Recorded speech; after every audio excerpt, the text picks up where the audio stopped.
الحمد لله والصلاة والسلام على رسول الله وعلى آله وصحبه ومن والاه۔ محترم سامعین، آج ہم ایک اہم موضوع پر گفتگو کریں گے۔ وہ موضوع یہ ہے، کیا مسلمان شرک کر سکتا ہے؟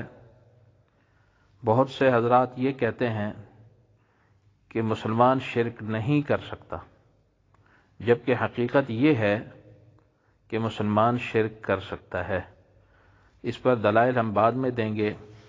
جو حضرات یہ کہتے ہیں کہ مسلمان شرک نہیں کر سکتا، وہ دلیل کے طور پہ حضرت عقبہ ابن عامر رضی اللہ تعالی عنہ کی ایک روایت پیش کرتے ہیں، جو کہ صحیح بخاری جلد نمبر 1 حدیث نمبر 1284 ہے۔ حدیث لمبی ہے، اصل جو الفاظ جن سے استدلال کیا جاتا ہے وہ ذکر کر دیتا ہوں۔ حضور علیہ الصلوۃ والسلام نے فرمایا، وَإِنِّي وَاللَّهِ مَا أَخَافُ عَلَيْكُمْ أَن تُشْرِكُوا بَعْدِي۔ اللہ کی قسم، مجھے تم پر یہ خوف نہیں ہے کہ تم میرے بعد شرک کرو گے، وَلَكِنْ أَخَافُ عَلَيْكُمْ أَن تَنَافَسُوا فِيهَا، لیکن مجھے یہ خوف ضرور ہے تم پر کہ تم دنیا کے معاملات میں، دنیا کے حاصل کرنے میں، حصول دنیا میں ایک دوسرے سے مقابلہ کرنے لگو گے۔ یعنی دنیا میں تم ایک دوسرے سے آگے بڑھنے کی کوشش کرو گے، اس کا تو مجھے تم پر خطرہ ہے، لیکن شرک کا تم پر خطرہ نہیں ہے۔ یہ حضور علیہ الصلوۃ والسلام خطاب فرما رہے ہیں۔ اس حدیث کو دلیل کے طور پہ پیش کیا جاتا ہے۔ یاد رکھیں، اس حدیث مبارک کا یہ مطلب جو لیا گیا ہے یہ غلط ہے۔ اس حدیث مبارک میں کہیں یہ بات نہیں ہے کہ امت میں کبھی شرک نہیں ہوگا یا امت کبھی شرک نہیں کرے گی، اور پلس یہ کہ اس سے پوری امت مراد نہیں ہے، اس سے امت کا کچھ حصہ مراد ہے۔ یعنی کچھ لوگوں کے بارے میں حضور علیہ الصلوۃ والسلام نے فرمایا وہ شرک نہیں کریں گے، ان پر مجھے خطرہ نہیں ہے شرک کا۔ دیکھیں، حافظ ابن حجر عسقلانی رحمہ اللہ نے فتح الباری جلد نمبر 3 صفحہ نمبر 211 پر لکھا کہ اس کا مطلب یہ ہے کہ وَإِنِّي وَاللَّهِ مَا أَخَافُ عَلَيْكُمْ أَن تُشْرِكُوا بَعْدِي أَيْ مَجْمُوعُكُمْ وَإِن كَانَ قَدْ يَقَعُ ذَلِكَ لِبَعْضِهِمْ۔ اس کا مطلب یہ ہے کہ پوری کی پوری امت پر مجھے خوف نہیں ہے۔ اخاف علیکم ای اخاف علی مجموعکم، پوری امت پر مجھے یہ خوف نہیں ہے کہ وہ شرک میں مبتلا ہو جائے گی، البتہ بعض لوگ اس میں شرک میں پڑے بھی صحیح اور شرک ان سے ہوا بھی صحیح، اب بھی ہو رہا ہے۔ اسی طرح علامہ زین الدین العراقی رحمۃ اللہ علیہ وہ بھی یہی فرماتے ہیں کہ اس سے مراد مجموع مراد ہے، پوری امت مراد ہے۔ یعنی حضور علیہ الصلوۃ والسلام جو فرما رہے ہیں کہ مجھے تم پر شرک کا خطرہ نہیں ہے، یہ پوری امت مراد ہے، پوری امت پر شرک کا خطرہ نہیں ہے، البتہ کچھ لوگوں سے ہو سکتا ہے شرک۔ علامہ بدر الدین عینی حنفی رحمۃ اللہ علیہ فرماتے ہیں، عمدۃ القاری جلد نمبر 8 صفحہ نمبر 157 پر فرماتے ہیں، ما اخاف علیکم ان تشرکوا بعدی معناہ ای علی مجموعکم، یعنی پوری امت پر مجھے یہ خطرہ نہیں ہے کہ شرک میں مبتلا ہو جائے گی۔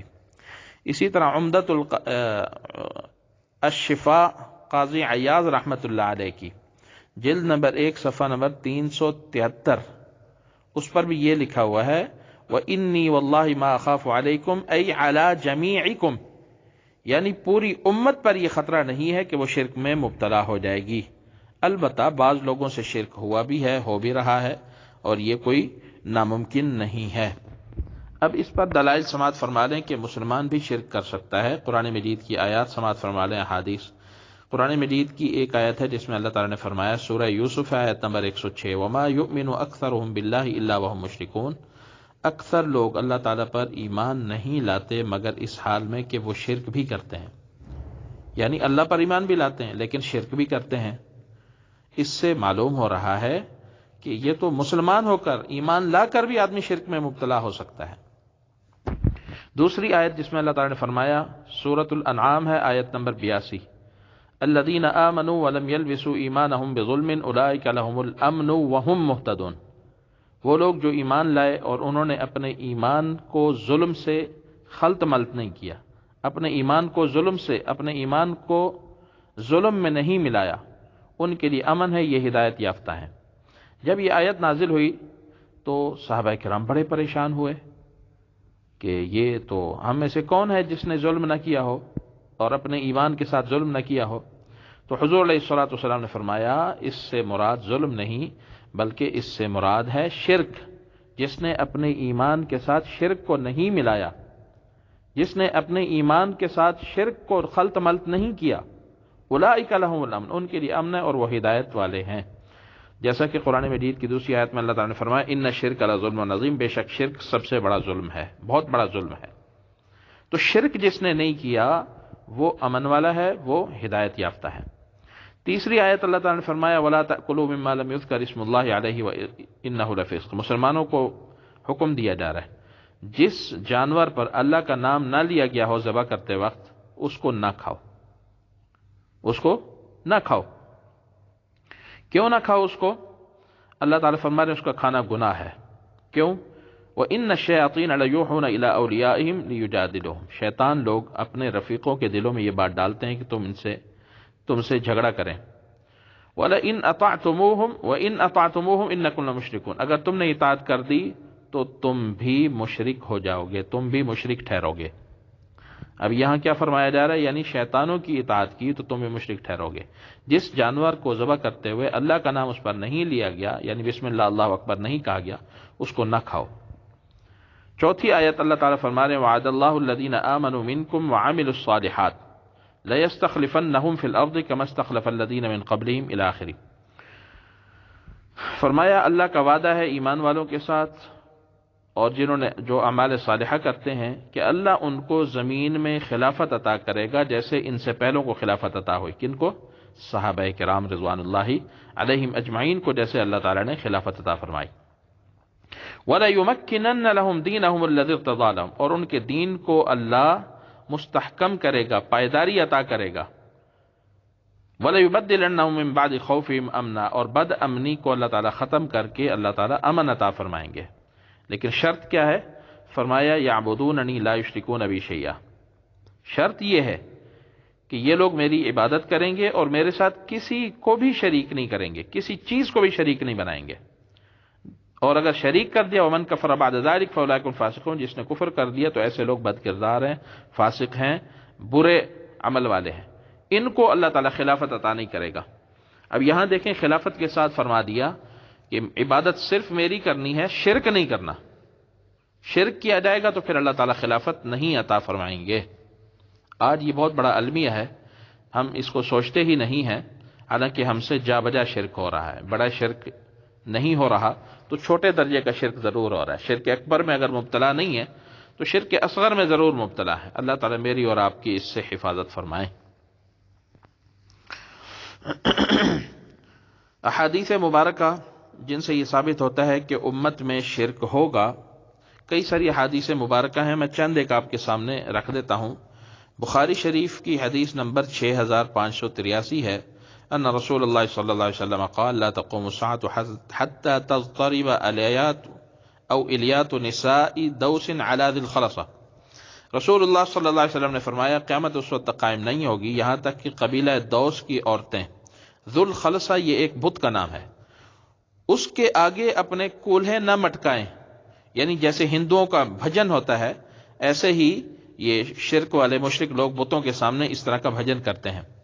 فرمایا اور ذو الخلصہ قبیلہ دوس کا بت تھا، قبیلہ دوس کا بت تھا جس کا نام تھا ذو الخلصہ، جسے وہ جاہلیت میں پوجا کرتے تھے۔ تو اب دیکھیں اس سے معلوم ہو رہا ہے کہ ایک مرتبہ پھر ایسا ہوگا، ایک دفعہ پھر ایسا ہوگا قیامت سے پہلے پہلے۔ قیامت اس وقت تک قائم نہیں ہوگی جب تک کہ دوس کی عورتیں پھر یہ شرک نہ کر لیں۔ اسی طرح صحیح مسلم میں ایک حدیث آتی ہے جس میں فرمایا گیا لا يذهب الليل والنهار حتى تعبد اللات والعزى، دن اور رات نہیں ختم ہوں گے یہاں تک کہ لات اور عزا کی پھر سے عبادت کی جائے۔ دن اور رات ختم ہونے کا کیا مطلب ہے؟ یعنی قیامت اس وقت تک قائم نہ ہوگی جب تک کہ لات اور عزا کی پھر سے نہ پوجا شروع ہو جائے۔ اس کا کیا مطلب ہے؟ یہی مطلب ہے کہ پھر سے شرک ہوگا امت میں۔ اسی طرح صحیح مسلم کی یہ حدیث نمبر 282 تھی ابھی جو ذکر ہوئی۔ اسی طرح ایک اور حدیث آتی ہے جس میں حضور علیہ الصلوۃ والسلام نے فرمایا اتانی جبریل علیہ السلام فبشرنی انہ من مات من امتی لا یشرک باللہ شیئا دخل الجنہ۔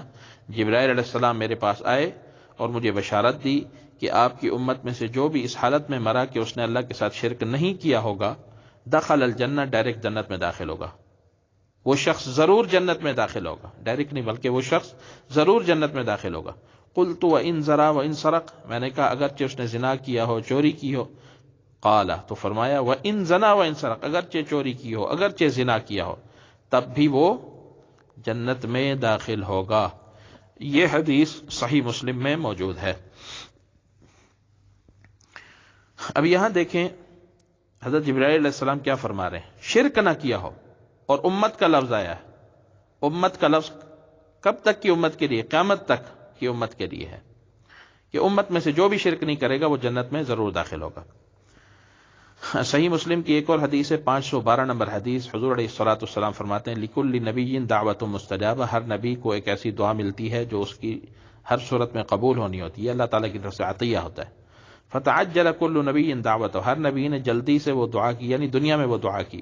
وَإِنِّ اخْتَبَأْتُ دعوتی شفاعت امتی یوم القیامہ، میں نے اپنی جو وہ دعا ہے اس کو میں نے محفوظ کر لیا ہے اور میں قیامت کے دن اپنی امت کی سفارش کروں گا۔ فَهِيَ نَائِلَةٌ انشاءاللہ، اور یہ سفارش میری امت کو پہنچے گی، امت کو اس سے فائدہ ہوگا، لیکن اس شخص کو من مات من امتی لا یشرک باللہ شیئا، جو بھی شخص میری امت میں سے اللہ کے ساتھ شرک کیے بغیر مرے گا اس کو میری یہ شفاعت اور میری یہ دعا نصیب ہوگی اور انشاءاللہ اس کی بخشش ہو جائے گی۔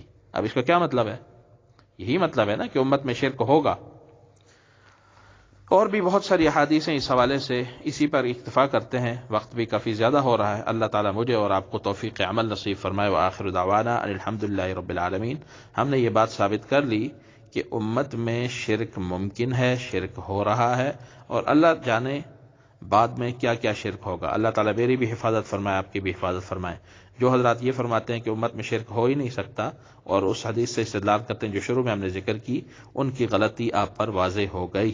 اللہ تعالیٰ مجھے اور آپ کو صحیح سمجھ نصیب فرمائے اور دین متین کے مطابق عمل کرنے کی توفیق عطا فرمائے۔ وآخر دعوانا الحمدللہ رب العالمین وجزاکم اللہ خیرا۔